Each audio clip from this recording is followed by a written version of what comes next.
Kemudian yang ketujuh, membaca kalimat amin sehabis membaca Fatihah. Di sini juga disebutkan sebelum membaca amin disunahkan pula membaca Rabbighfirli. Kalau Al-Fatihah dibaca dengan suara keras, amin. Juga demikian sebaliknya, kalau Al-Fatihah tidak dibaca keras, amin pun tidak diucapkan. Min. Mana amin? Ada amin, ya. Jadi kalau misal imam menyebutkan ghairil maghdubi alaihim waladdallin, amin. Maaf ya,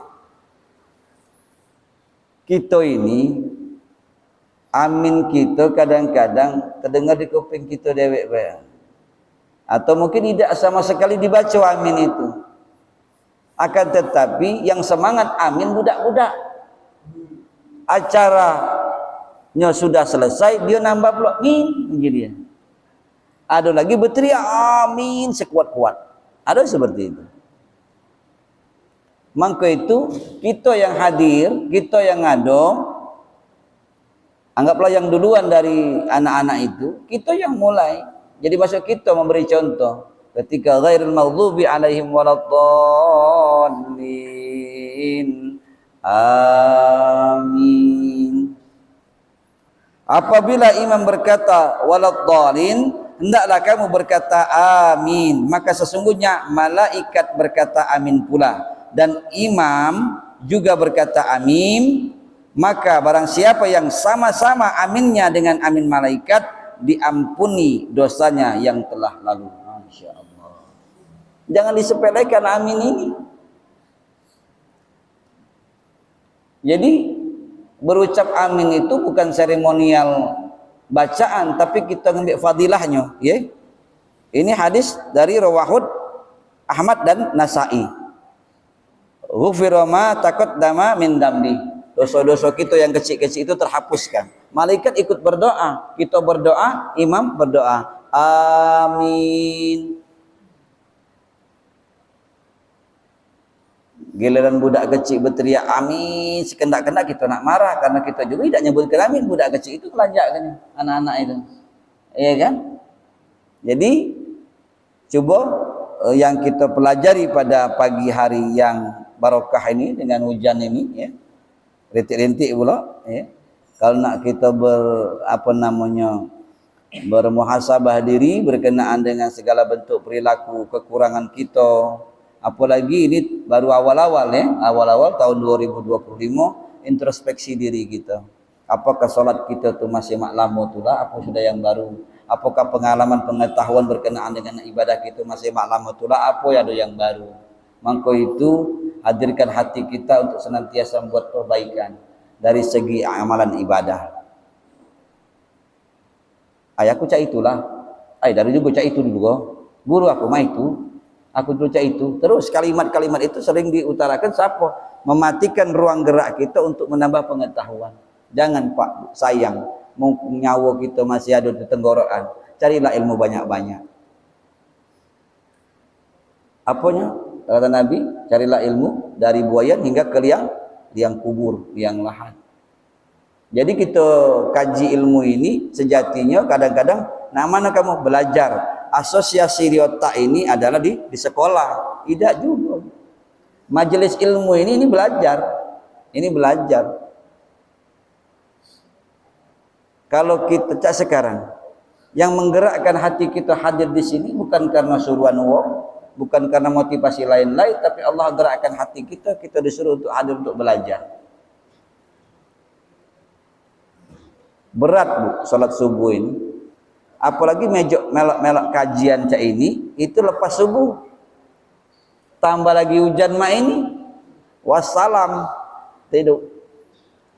Kalau ditanya, ngiaskannya salat di rumah. Allahu a'lam, kita bukan nuduh, bukan apa. Godaan kita ini, apalagi kita awam macam ini, sedikitnya kita terlena. Karena itu bersyukur Allah memberikan satu hidayah kepada kita, hadir kita di sini, sama-sama kita belajar di majelis ilmu ini. Mudah-mudahan Allah memberkahi kehidupan kita, mensehatkan badan kita, anak kita, istri kita, meluaskan rezeki kita, sehingga hal-hal yang menyangkut masalah ibadah ini kita bisa konsentrasi, tidak berpikir yang macam-macam, tidak berpikir yang nyeleneh, menambah kekhusyuan kita. Amin, amin ya rabbal alamin. Berikutnya, membaca surat atau ayat Al-Quran bagi imam dan orang salat sendiri sesudah membaca Al-Fatihah pada 2 rakaat pertama, ke-1 dan rakaat kedua dalam tiap-tiap salat. Jadi disunnahkan membaca ayat pendek, membaca ayat pendek habis salat, baik kita nak salat dewean atau salat berjamaah. Nah, ini juga dirunutkan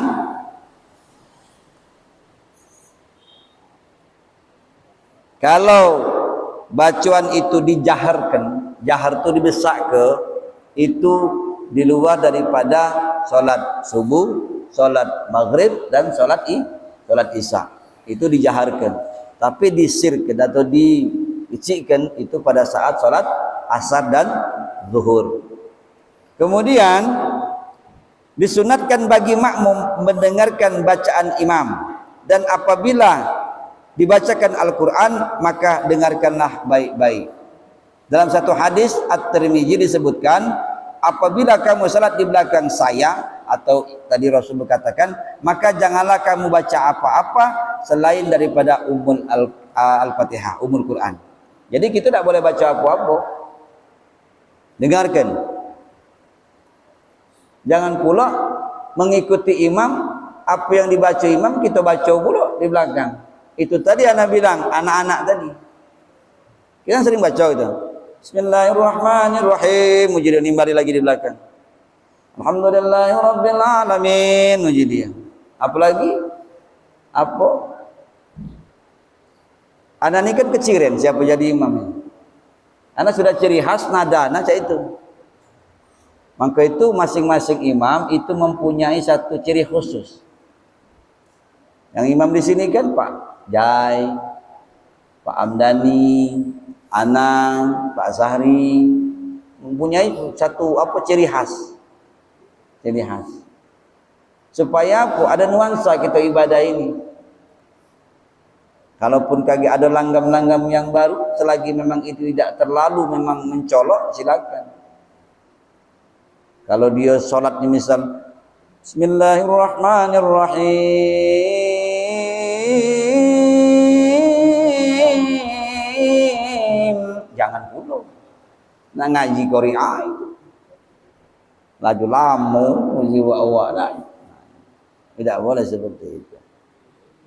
Kemudian berikutnya, mengeraskan, tadi sudah dibahas, mengeraskan bacaan pada salat subuh dan 2 rakaat pertama dan salat maghrib serta salat isya.